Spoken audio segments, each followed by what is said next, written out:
El model tradicional d'atenció sanitària social que tenim aquí a Catalunya és un model amb molta competència, amb molt coneixement, que va millorant constantment, però és veritat que és un model fragmentat, no? En el qual cada sector, sanitari, social i fins i tot dins del sanitari, l'atenció primària, l'atenció intermèdia, l'atenció hospitalària, té tendència a treballar una mica mirant, no? en silo d'alguna manera, no? Mirant la seva part.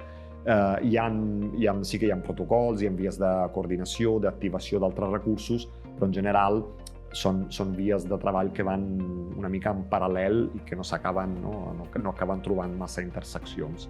Això, clar, provoca una distorsió i una sensació per part de la persona usuària, no? D'haver de recórrer a tocar diferents portes, repetir valoracions, tornar a explicar el que li passa, que potser es tarda en donar resposta a les seves necessitats, que si van a un costat, a la banda sanitària, després es tarda en donar resposta a la part social o al contrari.